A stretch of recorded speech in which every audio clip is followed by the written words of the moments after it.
بسم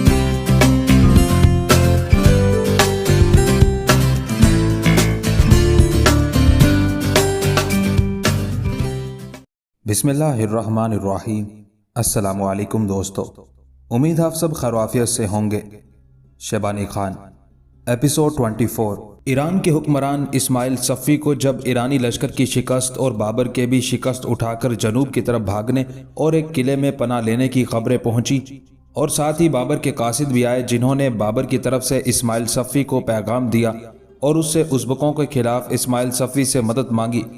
تو اس شکست کی خبر سن کر اسماعیل صفوی آگ بگولا ہو گیا تھا۔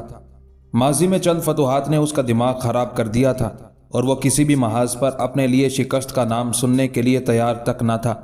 چنانچہ اس نے ایک بہت بڑا لشکر تیار کیا اور لشکر کی کمانداری اپنے سپہ سالار نجم ثانی کے سپرد کی اور اسے ازبکوں کا مقابلہ کرنے کے لیے روانہ کیا۔ مورخین لکھتے ہیں کہ اسماعیل صفوی کا سپہ سالار نجم ثانی بھی اپنے حکمران کی طرح غرور کے نشے میں مست تھا۔ چنانچہ وہ اپنے خونی لشکریوں کو لے کر بابر سے جا ملا اور پہلے اس نے کرشی شہر کا رخ کیا۔ اس موقع پر اس نے بابر سے صلاح مشورہ کیا اور نجم ثانی یہ ارادہ رکھتا تھا کہ ازبکوں پر آخری ضرب لگانے سے پہلے کرشی کا رخ کیا جائے اور کرشی کو فتح کر کے وہاں اپنا ایک مسکن بنایا جائے اور وہیں سے نکل کر ازبکوں پر ضرب لگائی جائے۔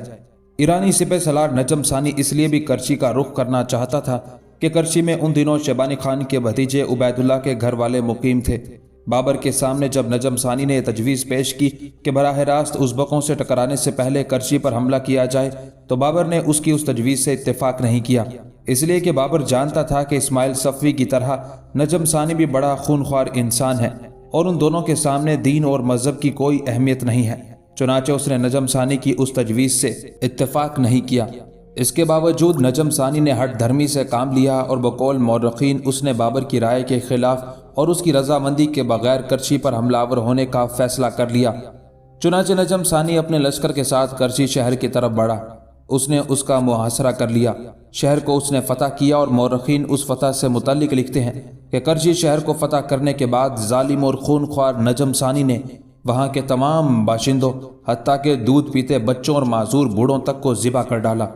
کرشی کی فتح سے ایک بات یہ بھی واضح ہو گئی تھی کہ اسماعیل صفوی اور بابر کے خلاف جو اتحاد تھا اس میں دراڑ پڑ گئی تھی، اور کرشی کی خون ریزی نے ان اتحادیوں کے صلاح مشورے میں خرابی بھی ڈالی۔ یوں بھی یہ اتحاد پہلے سے قابل اطمینان نہیں تھا، لہٰذا بابر کو کرشی میں ہونے والے قتل عام بچوں، بوڑھوں اور عورتوں تک کو ذبح کر دینے والے نجم ثانی کے عمل نے تذبذب میں ڈال دیا تھا۔ دوسری طرف جہاں تک شیبانی خان کا تعلق تھا تو شیبانی خان نے کبھی بھی اپنے عساکر کو اجازت نہ دی تھی کہ عام شہریوں کا خون بہائیں، بخلاف اس کے نجم ثانی ان مسلمانوں کو جنہیں وہ اپنے مسلک کے خلاف سمجھتا تھا قتل کر کے فخر اور شادمانی سے پھولا نہ سماتا تھا۔ ساتھ ہی ایرانی سپہ سالار نجم ثانی نے اب بابر پر نکتہ چینی بھی شروع کر دی تھی اور اس کے طرز عمل سے مشتبہ ہو گیا تھا۔ اس کی دو وجوہات تھی، ایک تو یہ کہ ایرانیوں کے ساتھ بابر کا مسلک نہیں ملتا تھا، دوسرے نجم ثانی نے بابر کی رائے کے خلاف کرشی پر حملہ کر کے وہاں نہتے بے گناہ مسلمانوں کا قتل عام کیا تھا، جو کسی بھی صورت بابر کے لیے قابل برداشت نہیں تھا۔ اب صورتحال یہ پیدا ہو گئی تھی کہ باہمی مشاورت میں اس ایرانی سپہ سالار نجم ثانی کا فیصلہ چلتا تھا۔ نتیجہ یہ نکلنا شروع ہوا کہ لشکر میں نا اتفاقی اور ناگواری پیدا ہونا شروع ہو گئی۔ چنانچہ کرشی شہر میں ظلم و ستم کرنے اور لوگوں کا ناحق خون بہانے کے بعد ایرانی سپہ سالار نے اب کرشی شہر سے نکل کر ازبکوں پر ضرب لگانے کا تہیہ کر لیا تھا۔ اتنی دیر تک کوچکونجی اور باقی سارے خانہ بدوش سالار بھی شمال کے برفزاروں سے جنوب کی طرف آ گئے تھے اور انہوں نے بخارا کی طرف جانے والی شاہراہ پر ایک مخصوص جگہ پڑاؤ کر لیا تھا۔ عبید اللہ اور برق خان بھی اپنے لشکروں کو لے کر وہیں کوچکونجی سے جا ملے تھے۔ حیرت کی بات یہ ہے کہ عبید اللہ نے سمرقند شہر کو فتح کیا تھا، لیکن سمرقند شہر میں اس نے کسی کا قتل عام نہیں کیا۔ اکبر کے عزیز و اقارب جو سمرقند میں قیام کیے ہوئے تھے ان سے بھی عبید اللہ نے کوئی تعرض نہ کیا تھا۔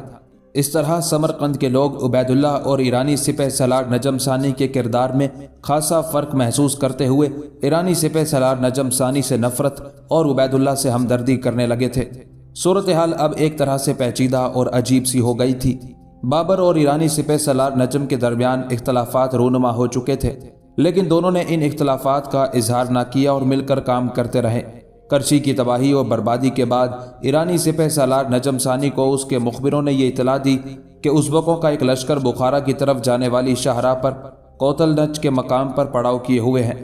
لہٰذا بابر کے ساتھ نجم ثانی نے کوچ کیا اور بڑی برق رفتاری اور تیزی سے اس نے کوتل نج کے مقام کا رخ کیا تھا۔ نجم ثانی جب بابر کے ساتھ وہاں پہنچا تو اس نے دیکھا جس مقام کی اس کے مخبروں نے نشاندہی کی تھی وہاں واقعی ازبک پڑاؤ کیے ہوئے تھے، چنانچہ اس کے سامنے نجم ثانی نے بھی پڑاؤ کر لیا تھا۔ ایک دن اور ایک رات دونوں لشکر ایک دوسرے کے سامنے پڑاؤ کیے رہے۔ اس کے بعد اگلی صبح ہی صبح نجم ثانی نے اپنے لشکر کی ترتیب درست کی، بابر کو اپنے پاس بلایا اور اسے مخاطب کر کے کہنے لگا،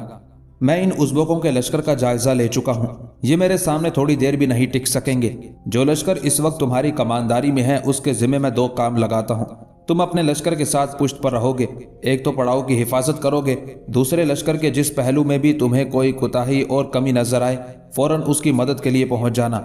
بابر ابھی ایرانی سالار نجم ثانی کے سامنے بے بس اور لاچار تھا، چنانچہ جو فیصلہ اس نے کیا بابر نے اسے تسلیم کر لیا۔ دوسری طرف ازبک لشکر میں بھی بڑا جوش و خروش تھا۔ ازبک اب ایرانیوں سے اپنے سربراہ شیبانی خان کا انتقام لینے کے لیے تلے ہوئے تھے اور انتہائی غضبناکی اور قہر کی حالت میں تھے۔ جس وقت نجم ثانی اپنے لشکر کی ترتیب درست کر رہا تھا اس وقت سارے ازبک اور خانہ بدوش سالار اپنے لشکر کے سامنے جمع ہوئے۔ اس موقع پر کوچو کونجی برق خان کی طرف دیکھتے ہوئے کہنے لگا،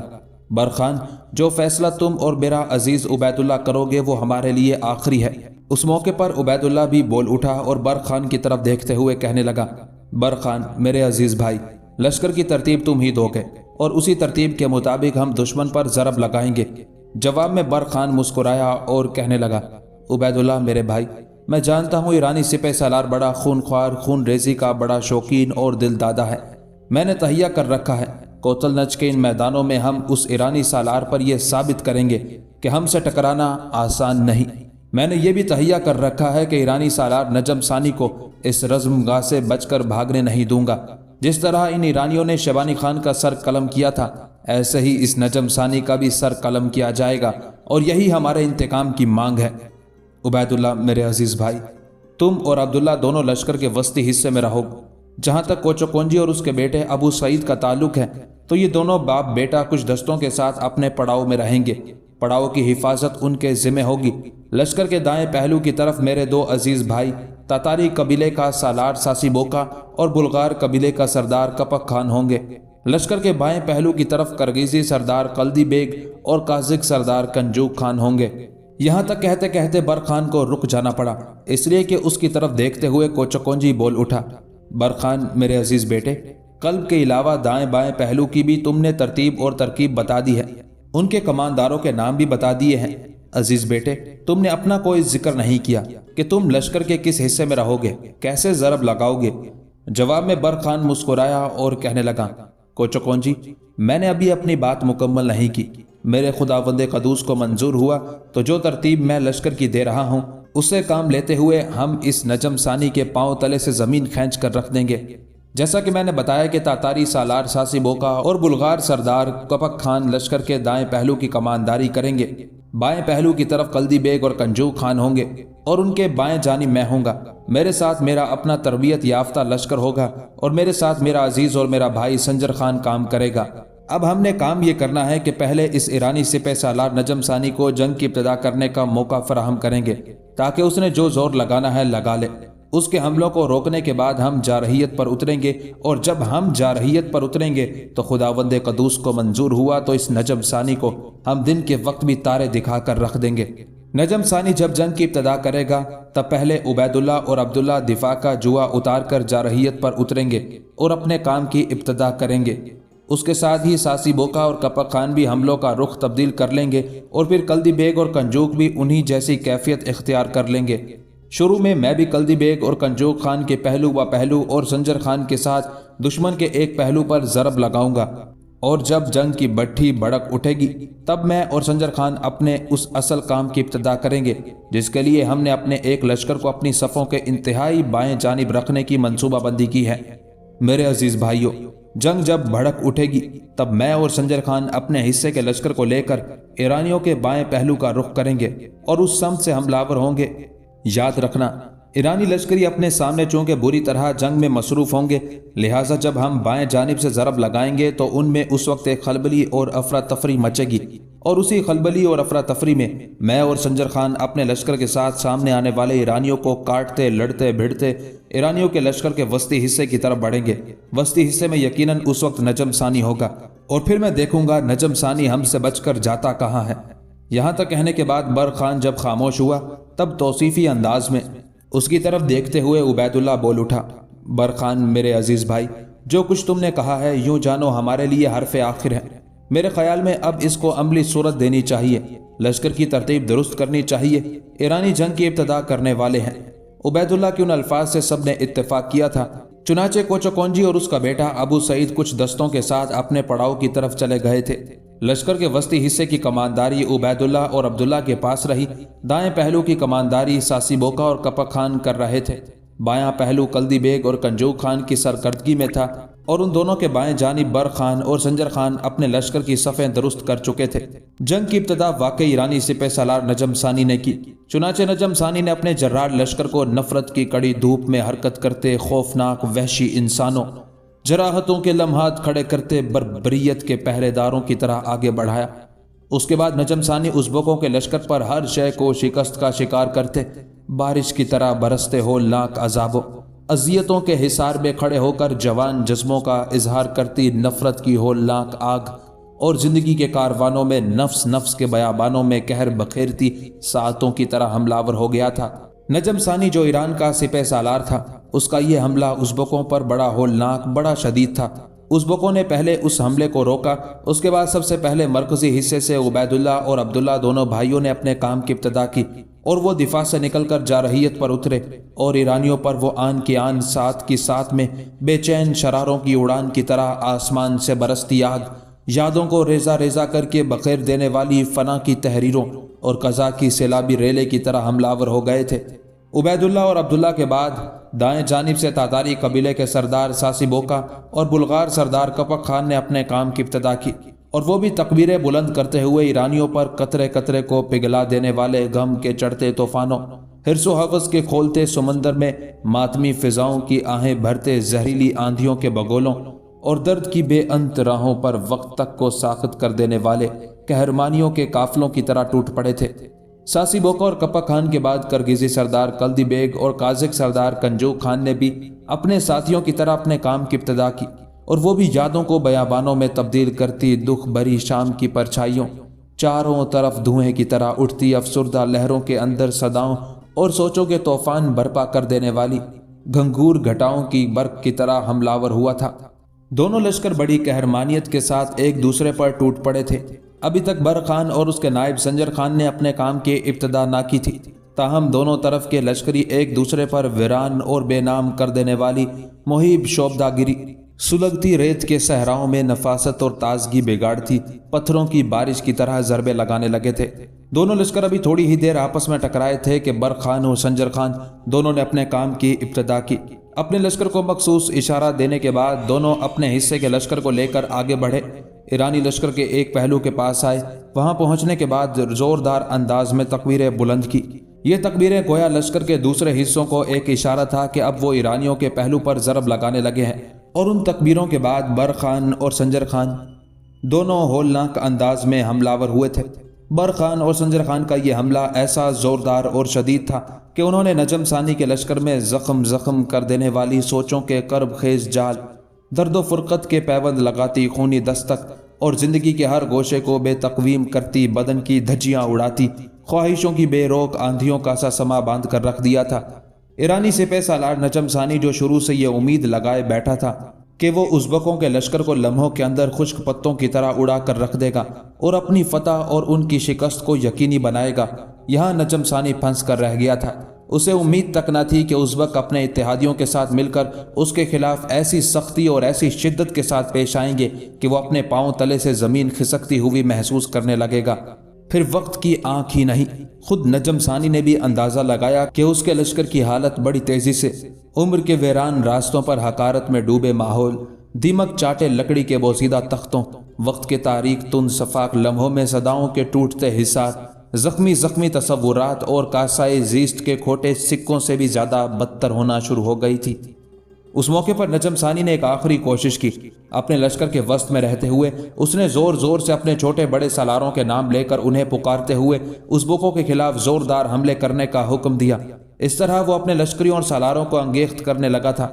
ابھی وہ اسی کارروائی میں مصروف تھا کہ اس کے دائیں پہلو کی طرف سے برق خان اور سنجر خان اس کے لشکر کے ایک بڑے حصے کو کاٹتے ہوئے وسطی حصے تک جا پہنچے تھے۔ یہ صورتحال یقیناً نجم ثانی کے لیے ناقابل برداشت اور کرب خیز تھی۔ اس موقع پر وہ شاید اپنے لشکر کو پسپائی کا حکم دینے ہی والا تھا کہ برق خان اپنے چیدہ چیدہ جنگجوؤں کے ساتھ نجم ثانی کے قریب جا پہنچا۔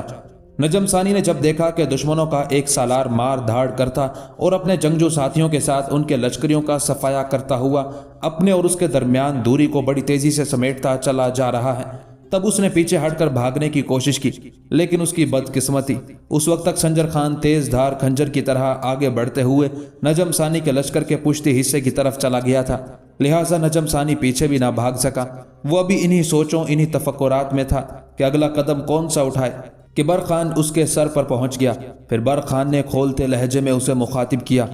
نجم ثانی، پہلے تو نے اپنے آقا اسماعیل صفوی کے ساتھ مل کر اس وقت شیبانی خان پر ضرب لگائی جب شیبانی خان کا ایک لشکر اور اس کے حمایتی کوہستان التائی کی طرف گئے ہوئے تھے۔ تم لوگوں نے ایک نازک موقع سے فائدہ اٹھا کر شیبانی خان کو ایک کوہستانی سلسلے میں گھیرا جس کے آگے کوئی راستہ نہ تھا۔ وہ تمہارے ہاتھوں مات کھا گیا، قتل ہوا، لیکن تمہارے سامنے تو کھلا میدان ہے۔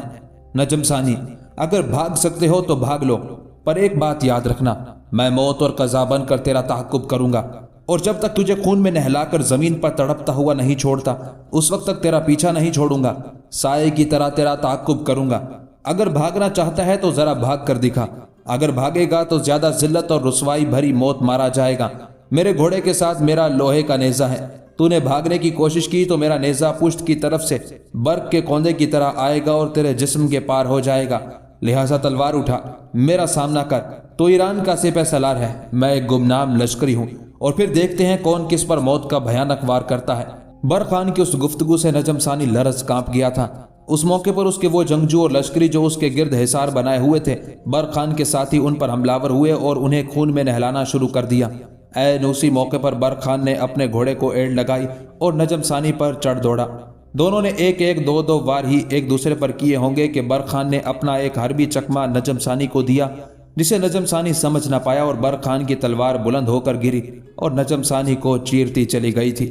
قریب لڑتے ہوئے ایرانی لشکریوں نے اپنے سپہ سالار نجم ثانی کو گرتے ہوئے دیکھ لیا تھا، لہٰذا ان کے اندر بددلی پھیل گئی تھی۔ انہوں نے لڑنا ترک کر دیا تھا اور نجم ثانی کے مرنے کا شور شرابہ کرتے ہوئے ایک طرف بھاگنے لگے تھے۔ ان کی حالت دیکھتے ہوئے نجم ثانی کے مرنے کی خبر اگلی صفوں تک بھی پہنچ گئی تھی، لہٰذا اگلی صفیں بھی درہم برہم ہوئی۔ یوں ایرانی لشکر کے اندر ایک خلبلی اور افراتفری پھیل گئی، اور اسی افراتفری میں سامنے کی طرف سے عبید اللہ، عبداللہ، ساسی بوکا، کپک خان، کنجو خان، کلدی بیگ اور لشکر کے وسطی حصے کی طرف سے برق خان اور سنجر خان نے ایرانیوں کے اندر ایک طوفان کھڑا کر دیا تھا، لہٰذا ایرانی شکست اٹھا کر بھاگے۔ ان کا تعاقب کیا گیا اور بہت کم ایرانیوں کو اپنی جان بچا کر بھاگنا نصیب ہوا۔ اس طرح ازبکوں پر ضرب لگانے کے لیے اسماعیل صفوی نے جو اپنا جرار لشکر بھیجا تھا اس کے سالار اعلیٰ نجم ثانی سمیت خاتمہ ہو گیا تھا، اور ازبکوں نے اسماعیل صفوی کے ہاتھوں اپنے حکمران شیبانی خان کے مارے جانے کا خوب انتقام لیا۔ بابر نے جب دیکھا کہ نجم ثانی تو میدان جنگ میں کام آ گیا ہے اور ایرانی بھاگنا شروع ہو گئے ہیں، تب وہ بھی اپنے حصے کے لشکر کو محفوظ کرنے کے لیے میدان جنگ سے نکل کر جنوب کی طرف بھاگ گیا تھا۔ اس جنگ کے انجام کا نقشہ کھینچتے ہوئے مورخ لکھتے ہیں کہ ازبکوں نے ایرانیوں کے پرچم الٹ دیے، انہیں کامل ہزیمت دی۔ ایرانی سالار اور لشکری میدان میں کھیت رہے اور کرچی شہر کے زخمی تیر انتقام کے بقیے سے سیے گئے۔ نجم ثانی اور جملہ ایرانی سرداروں کو ازبکوں نے جہنم واصل کیا، اور بابر بادشاہ شکست خوردہ اور سرنگوں ہو کر حصار کی طرف پسپا ہوا تھا۔ مورخین لکھتے ہیں کہ آئندہ پشتوں میں بھی بابر اور اس کی منگول فوج پر ایرانی یہ الزام لگاتے تھے کہ انہوں نے کوتل نچ کے معرکے میں ایرانیوں کے سپہ سالار نجم کو مدد نہ دی اور پیچھے ٹھٹک رہا، حالانکہ اس موقع کے لیے نجم ثانی نے خود بابر کو پیچھے رکھا تھا۔ مورخین یہ بھی لکھتے ہیں کہ ایسی لڑائیوں کے بعد اس طرح کے اعتراض اور الزام ایک دوسرے پر وارد کیے ہی جایا کرتے ہیں، لیکن کیا ان الزامات کی کوئی اصلیت نہ تھی؟ بابر نے کرچی اور بخارا پر حملہ نہ کرنے کی رائے دی تھی۔ ممکن ہے اسی رائے کے مطابق اس نے اپنے لشکر کو ان حملوں میں حصہ لینے سے روکا ہوگا، اور یہ بھی امکان ہے کہ اسے بخارا جیسے مقدس شہرت کے شہر پر وہی کچھ گزرنے کا اندیشہ ہو گیا تھا جو کرچی پر ایرانیوں کے ہاتھوں گزری تھی، جہاں یہ امر بھی قابل ذکر ہے کہ بابر کے کچھ اپنے سپہ سالاروں نے اس بات کو ناپسند کیا تھا کہ وہ ایرانیوں کا ساتھ دیتے ہوئے ازبکوں کے خلاف لڑا ہے، جبکہ ازبک اس کے رشتہ دار تھے۔ مورخین یہ بھی لکھتے ہیں کہ حصار کی طرف واپس جاتے ہوئے خود بابر کی جان بڑی مشکل سے بچی، اس لیے کہ ایرانیوں کی بدترین شکست کے بعد کچھ منگول سالاروں نے، جن میں سے ایک سالار ایوب بیگ بڑا سرکردہ تھا، اس نے فیصلہ کر لیا کہ بابر کو اس موقع پر گرفتار کر لینا چاہیے کہ یہ ازبکوں کے خلاف کیوں لڑا۔ مورخین یہ بھی لکھتے ہیں کہ عین وقت پر سوتے میں بابر کو اٹھایا گیا اور وہ گھوڑے پر چڑھ کر تنہا لشکر سے نکل بھاگا، اور اس طرح اس نے اپنی جان بچائی۔ برسوں بعد بابر کے اسی سالار ایوب بیگ نے قریب المرگ حالت میں اقرار کیا کہ اس رات جس رات بابر ازبکوں کے مقابلے میں پسپا ہوا تھا اور ایرانیوں کو شکست ہوئی تھی، اس نے بابر سے جو غداری کی تھی وہ اس کا جگر چھلنی کرتی رہی۔ جب تک عبید اللہ اور برخان اپنے ساتھی سالاروں اور لشکریوں کے ساتھ بھاگتے ایرانیوں کا تعاقب کرتے رہے، شیبانی خان کے چچا کوچکونجی اور اس کے چچا زاد بھائی یعنی کوچکونجی کے بیٹے ابو سعید نے ایرانیوں کے پڑاؤ پر قبضہ کر لیا اور سب چیزوں کی فہرست تیار کر لی تھی۔ تعاقب ترک کرنے کے بعد جب عبداللہ، عبید اللہ، برخان، ساسی بوکا، کپک خان، کنجوک خان، کلدی بیگ اور دوسرے سالار واپس اپنے پڑاؤ میں آئے، تب سب سے پہلے کوچکونجی اور اس کے بیٹے ابو سعید نے شاندار انداز میں انہیں فتح پر مبارکباد پیش کی۔ اس موقع پر کوچکونجی کچھ دیر تک توصیفی انداز میں برخان کی طرف دیکھتا رہا، پھر کہنے لگا، برخان، اس جنگ میں میں نے خصوصیت کے ساتھ تیری ذات کا جائزہ بڑے غور سے لیا۔ عزیز بیٹے، تو جو اپنے ساتھی سنجر خان کے ساتھ ایرانیوں کے پہلو کی طرف آیا اور پھر تکبیریں بلند کی اور ان کے لشکر کے اندر گھستا چلا گیا، تمہارے اس فعل، تمہارے اس عمل نے ایرانی لشکر کی چولیں ہلا کر رکھ دی تھی، اور پھر ایرانیوں کے لشکر کے وسط میں جا کر جو تم نے ان کے سالار نجم ثانی کا خاتمہ کر دیا، تو تمہاری اس کارگزاری نے گویا جنگ کا خاتمہ ہی کر دیا تھا، اس لیے کہ نجم ثانی کے مارے جانے کے بعد ایرانی ادھر ادھر بکھرنے لگے، شکست کو تسلیم کر کے بھاگنے لگے۔ کوچکونجی جب خاموش ہوا تب عبید اللہ برخان کی طرف دیکھتے ہوئے کہنے لگا، برخان میرے عزیز بھائی، جو کچھ میرے محترم کوچکونجی نے کہا ہے تمہاری ذات اور تمہاری کارگزاری کے لیے یہ بہت کم ہے۔ میں اس بات کو تسلیم کرتا ہوں کہ آج کی فتح تمہاری ذات کی وجہ سے ہے۔ تم نے اور سنجر خان نے مل کر جو دشمن کے لشکر میں کارہائے نمایاں انجام دیے، اس کے بعد ان کے سالار نجم ثانی کو موت کے گھاٹ اتار دیا، تو تمہارا یہی فعل اور عمل ہماری فتح مندی اور ایرانیوں کی شکست کا باعث بن گیا۔ میرے عزیز بھائی، میں نہیں جانتا ایرانی لشکر کی اس تباہی کے بعد ایران کے حکمران اسماعیل صفوی کے کیا تاثرات ہوں گے، لیکن میں ایک طرح سے مطمئن ہوں کہ ایرانیوں سے ہم نے کم از کم اپنے محترم اور حکمران شیبانی خان کا انتقام ضرور لے لیا ہے۔ عبید اللہ جب خاموش ہوا تب برخان چھاتی تانتے ہوئے کہنے لگا، ایرانی سپہ سالار کا تو ہم نے خاتمہ کر دیا۔ ایران کا حکمران اسماعیل صفوی اگر یہ سمجھتا ہے کہ ہر بار کامیابی اور فتح مندی اسی کے قدم چومے گی، تو یہ اس کا فریب نظر اور اس کی غلط فہمی ہے۔ شروع میں چند مواقع پر اسے کامیابیاں نصیب ہوئی تو ان کامیابیوں نے اسماعیل صفوی کا دماغ خراب کر دیا، اس پر یہ جنون طاری ہو گیا کہ کوئی اسے شکست دے ہی نہیں سکتا۔ اب ہم نے جو پورے ایرانی لشکر کو کاٹ کر رکھ دیا ہے، تو میرے خیال میں اسماعیل صفوی چند یوم تک اپنے اس لشکر کی تباہی و بربادی پر سوگ مناتا رہے گا۔ میں جانتا ہوں اس کے پاس اس لشکر جیسے اور ان گنت لشکر ہیں جسے ہم نے تباہ کیا ہے، لیکن اب اس نے ہمارے مقابلے میں جس لشکر کو بھی بھیجا، اس کا انجام نجم ثانی کے لشکر سے مختلف نہیں ہوگا۔ برخان جب خاموش ہوا تب کوچکونجی اور اس کا بیٹا ابو سعید برخان اور عبید اللہ کے قریب آئے اور انہیں اس سامان کی فہرستیں دکھائیں جو ایرانی چھوڑ کر بھاگے تھے۔ اس موقع پر برخان مسکرایا اور کوچکونجی کو مخاطب کر کے کہنے لگا، کوچکونجی میرے محترم، ان فہرستوں پر آپ خود اور میرا بھائی عبید اللہ غور کریں کہ اس سامان کا کیا کرنا ہے۔ اس سامان سے متعلق جو بھی فیصلہ تم کرو گے، میں اور میرے ساتھی سردار اور سالار اس کی تائید کریں گے۔ اس موقع پر جستجو بھرے انداز میں کوچکونجی نے عبید اللہ کی طرف دیکھا۔ عبید اللہ مسکرایا، پھر برخان کو مخاطب کر کے کہنے لگا، برخان، اس سامان سے متعلق فیصلہ نہ میں کروں گا نہ محترم کوچکونجی کریں گے۔ میرے بھائی برا مت ماننا، اس سامان کا کیا فیصلہ ہونا ہے اسے ہم آپ کی ذات سے منسلک کرتے ہیں۔ اس سامان سے متعلق جو بھی میرے بھائی تم فیصلہ کرو گے ہمارے لیے آخری ہوگا۔ جواب میں برخان مسکرایا، سب کا جائزہ لیا، پھر کوچکونجی کو مخاطب کر کے کہنے لگا، کوچو کونجی، میں سب سے پہلے عبیداللہ کا شکریہ ادا کرتا ہوں کہ یہ اس معاملے کو مجھ پر چھوڑ رہا ہے۔ میں جو فیصلہ کروں کیا وہ آپ کو بھی منظور ہوگا؟ کوچو کونجی مسکرایا اور کہنے لگا، واہ میرے بیٹے، یہ بھی تم نے خوب کہی۔ فیصلہ تم کرو اور میں نہ مانوں، یہ ناممکنات میں سے ہے۔ جو فیصلہ تم کرو گے وہی آخری ہے۔ اس موقع پر برق خان نے اپنے قبائلی سرداروں کے علاوہ بڑے سالاروں کی طرف دیکھا۔ سب نے اس کی تائید کی کہ جو فیصلہ برق خان کرے گا وہی آخری ہے۔ چنانچہ برق خان مسکرایا اور کوچو کونجی کی طرف دیکھتے ہوئے کہنے لگا، محترم کوچو کونجی، ایرانیوں کے اس پڑاؤ سے جو کچھ ہمیں ملا ہے یہ سب لشکریوں میں تقسیم کر دیا جائے۔ برق خان کے اس فیصلے سے لشکریوں کے اندر خوشی کی ایک لہر دوڑ گئی تھی اور لوگ بے پناہ خوشی اور جشن کا سا سما باندھ کر اپنی طمانینت کا اظہار کرنے لگے تھے۔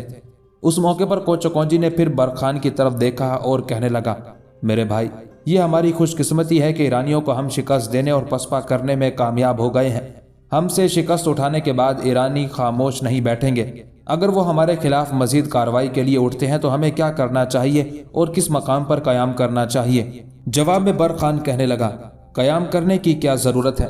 اس سے پہلے وہ علاقے جو شیبانی خان نے فتح کیے تھے اور جن پر اس نے اپنی گرفت مضبوط کی تھی، ان سارے علاقوں کا انتظام آپ لوگ اپنے ہاتھ میں لے لیں۔ اپنے ناظم، اپنے عامل مقرر کریں تاکہ ان شہروں کا نظم و نسق درست کر کے لوگوں کی فلاح و بہبود کے کام کیے جائیں۔ کوچو کونجی، عبیداللہ اور باقی سارے سالاروں نے اس سے اتفاق کیا تھا۔ اس کے بعد وہ سب وہاں سے ہٹے۔ زخمیوں کی نگرانی کے علاوہ لشکر کے کھانے پینے کا انتظام ہونے لگا تھا۔ انہی دنوں تاشقند اندیجان کے شمالی میدانوں میں غیر مسلم قبائل کے سردار اونق خان کے پاس جمع ہوئے۔ اس موقع پر روسی قبائل کا سردار ہن خان سب کو مخاطب کر کے کہنے لگا، میرے عزیز بھائیوں، ہم تو یہ امید لگائے بیٹھے تھے کہ جس طرح ماضی میں اسماعیل صفوی نے شیبانی خان کو بدترین شکست دی تھی اور شیبانی خان کا سر کاٹ کر پانی پینے کے لیے پیالہ بنایا تھا، اسی طرح ایرانی سپہ سالار نجم ثانی بھی ازبکوں کی قوت کو پاش پاش کر کے ان کے سرکردہ لوگوں کا قتل عام کرے گا۔ لیکن حالات تو پلٹا کھا گئے ہیں۔ ازبکوں نے ایرانی لشکر کو بدترین شکست دینے کے بعد ایرانی سپہ سالار نجم ثانی اور اس کے سارے چیدہ سالاروں کو موت کے گھاٹ اتار دیا ہے۔ ہم تو یہ امید لگائے بیٹھے تھے کہ ایرانی فتح مند رہیں گے اور ایرانی لشکر ازبکوں پر ایسی ضرب لگائے گا کہ ازبک ایسے کمزور ہو جائیں گے کہ آنے والے وقت میں وہ کبھی بھی مخالف قوت کے سامنے سر اٹھا کر نہیں چلیں گے۔ لیکن حیرت اور تعجب کی بات یہ ہے کہ ازبکوں نے ایرانی لشکر کو شکست دی اور لشکر کے سالار نجم ثانی تک کو موت کے گھاٹ اتار دیا۔ میرے عزیز ساتھیوں، معاملات اب پہلے کی نسبت انتہائی گھمبیر ہو کر رہ جائیں گے، بگڑ کر رہ جائیں گے۔ سارے اندازے ہماری امیدوں کے خلاف گئے ہیں۔ ہماری سب سے بڑی امید یہ تھی کہ ایرانیوں کے ہاتھوں ازبکوں کو شکست ہوگی، ازبکوں کی عسکری حیثیت کمزور ہو جائے گی اور وولگا سے لے کر کوہستان التائی کے تھان شان نام کے دروں کے درمیان کسی بھی موقع پر ہم ان مسلمان قبائل کو جینے نہیں دیں گے اور انہیں ترک وطن پر مجبور کر دیں گے۔ لیکن لگتا ہے قدرت کو کچھ اور ہی منظور ہے۔ اب ازبک اور خانہ بدوش مسلم قبائل پہلے کی نسبت زیادہ زور و شور، شدت اور قوت کے ساتھ ہمارے خلاف حرکت میں آئیں گے۔ پہلے وہ ایران کی طرف سے کسی قدر خوف زدہ تھے، اب ایران کے لشکر کو بدترین شکست دینے اور نجم ثانی سمیت ان کے سارے سالاروں کو موت کے گھاٹ اتارنے کے بعد خانہ بدوش قبائل کے سرداروں اور کوچو کونجی اور عبیداللہ کے لشکریوں کے حوصلے بلند ہو گئے ہوں گے۔ لہٰذا آنے والے دور میں نہ صرف مسلم قبائل بلکہ کوچو کونجی اور اس کے جانشین ان علاقوں میں ہمارے لیے مسائل کھڑے کر دیں گے۔ چنانچہ مسائل سے نمٹنے کے لیے ابھی سے ہم نے اپنی تیاریوں کو آخری شکل دینا شروع کر دی ہے۔ میں نے اپنے کچھ قاصد روس کی طرف بھجوائے ہیں اور روس کی سرزمینوں میں جو قاصد کالمک اور جنگاری آباد ہیں ان سب سے التماس کی ہے کہ وہ اپنے اپنے بہترین جنگجو مشرق کی طرف بھجوائیں تاکہ مشرق کی ان چراگاہوں والے علاقے سے مسلمانوں کو نکال باہر کیا جائے۔ مجھے امید ہے ان قریب روس سے بھی ان گنت جنگجو ہم سے آن ملیں گے۔ اس طرح ہماری عسکری طاقت اور قوت مزید مستحکم اور پرقوت ہو جائے گی۔ روسی سپہ سالار جب خاموش ہوا تب اونق خان اپنے جذبات کا اظہار کرتے ہوئے کہنے لگا، اپنے مخبروں سے ہم تک جو خبریں پہنچی ہیں ان کے مطابق ازبکوں کی اس فتح کا بڑا اور مرکزی کردار برق خان ہے۔ اس برق خان نے ایرانی سالار اور اس کے لواحقین کو موت کے گھاٹ اتارا۔ اب ہمیں اپنے دشمن خانہ بدوش قبائل کے مقابلے میں بڑا محتاط رہنا ہوگا، اس لیے کہ ایرانی سالار نجم ثانی کو شکست دینے کے بعد مسلم خانہ بدوش قبائل کے حوصلے بڑھ جائیں گے اور آنے والے دور میں جب کبھی بھی ان کا ٹکراؤ ہمارے ساتھ ہوا تو وہ ہم پر مسلط ہو کر اپنی فتح اور اپنی کامیابی کو یقینی بنانے کی کوشش کریں گے، اور اگر انہوں نے ایسا کرنا شروع کر دیا تو پھر ہمارا بوریا بستر اور بساط وہ لپیٹ کر رکھ دیں گے۔ یہاں تک کہنے کے بعد اونق خان رکا اس کے بعد وہ تفکرات بھری آواز میں اپنے ساتھی سرداروں اور سالاروں کو مخاطب کرتے ہوئے کہہ رہا تھا، میرا اندازہ ہے کہ چند ماہ تک مسلم خانہ بدوش قبائل اور ازبک لشکری ہمارے خلاف حرکت میں نہیں آئیں گے، اس لیے فی الحال انہیں خود اپنے لیے اسماعیل صفوی کی طرف سے خطرہ ہے۔ اس موقع پر اسماعیل صفوی ایک بھیانک غلطی اور حماقت کر رہا ہے۔ اسے چاہیے کہ اپنی پوری طاقت اور قوت مشرق کی ان سرزمینوں کی طرف مبذول کرے اور ازبکوں کو یہاں سے نکال باہر کر کے ان کے سارے علاقوں پر اپنی حکومت قائم کر لیتا، لیکن اسماعیل صفوی فاش غلطی یہ کر رہا ہے کہ جہاں ازبکوں پر اس نے ضرب لگانے کے لیے اپنا ایک خاصا بڑا لشکر نجم ثانی کی سرکردگی میں روانہ کیا تھا، وہاں اس نے عثمانی ترکوں کے سلطان سلیم سے بھی اپنے تعلقات بگاڑ لیے ہیں۔ چاہیے تو یہ تھا کہ یہ اسماعیل صفوی صرف اپنے لیے ایک ہی محاذ کھولتا اور اپنی پوری توجہ اور طاقت کا رخ شمال کی طرف کرتے ہوئے ازبکوں کو اپنے سامنے زیر کرتا۔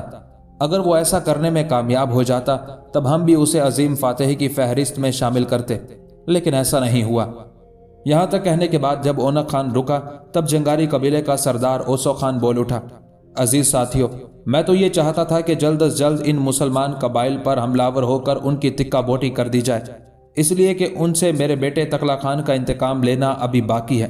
اور وہ وقت ضرور آئے گا جب خانہ بدوش قبائل سے میرے بیٹے تقلا خان کا انتقام لیا جائے گا۔ بہرحال میں اپنے سارے بھائیوں کو مشورہ دوں گا کہ ہمیں اپنی عسکری تیاریوں کو عروج پر پہنچا دینا چاہیے، روس سے بھی مختلف قبائل کے جنگجوؤں کو اپنے پاس بلا لینا چاہیے، اور یہ میں وثوق سے کہہ سکتا ہوں کہ آنے والے دور میں حالات بڑے سنگین اور ابتر ہو سکتے ہیں، لہٰذا ہمیں اپنی عسکری تیاریوں کو اپنے عروج پر رکھنا چاہیے تاکہ ایرانیوں سے نمٹنے کے بعد اگر ازبکوں کا فاتح لشکر شمال کا رخ کرے تو اس سے نمٹا جائے۔ اس بار اونک خان بڑے غور سے روسی سالار ہن خان کی طرف دیکھتے ہوئے کہنے لگا، ہن خان، میرے بھائی، میں سمجھتا ہوں جو منصوبہ بندی ہم نے کی تھی وہ خاک میں مل گئی ہے۔ میرا ارادہ یہ تھا کہ ایرانیوں کے ہاتھوں خانہ بدوش قبائل اور شیبانی خان کے وارثوں کو شکست ہوگی، جس کے نتیجے میں کوہستان التائی سے لے کر دریائے وولگا تک سارے علاقے ہماری گرفت میں ہوں گے، اور یہ ایسے علاقے ہیں جن میں جگہ جگہ جانوروں کے چرنے کے لیے وسیع چراگاہیں موجود ہیں، لیکن حالات کی ستم ظریفی کہ ایسا نہیں ہوا، اس لیے کہ الٹا ازبکوں نے ایرانیوں کو بدترین شکست دی ہے اور ایرانی سالار نجم ثانی کا سر بھی کاٹ کر رکھ دیا ہے۔ ایسے حالات یقیناً ہمارے لیے سنگینی پیدا کریں گے، لہٰذا ہمیں پہلے کی نسبت زیادہ یکجہتی اور اتفاق کی ضرورت ہے۔ ہن خان، میرے بھائی، تم اپنی طرف سے آج ہی قاصد بھجواؤ اور روس میں بسنے والے ہمارے بھائیوں میں سے کاسکوں، کالمکوں، جنگاریوں اور مانچو قبائل کے لوگوں کو یہاں اپنی طرف بلاؤ۔ مجھے امید ہے کہ وہ تمہارا کہا مان جائیں گے، اور جب ایسا ہوگا تو ایک لشکر ترتیب دیں گے جس کے ساتھ ہم ازبکوں کا خاتمہ کر کے رکھ دیں گے۔ یہاں تک کہنے کے بعد اونک خان خاموش ہو گیا، پھر دکھ بھرے انداز میں کہنے لگا، حالات کا مقابلہ بہرحال ہمیں کرنا ہے۔ میرے خیال میں ابھی اور اسی وقت اٹھیں اور لشکریوں کی تربیت کا کام شروع کر دیں۔ سارے سالاروں نے اونک خان کی اس تجویز سے اتفاق کیا تھا، لہٰذا سب وہاں سے اونک خان کے ساتھ اٹھ گئے تھے۔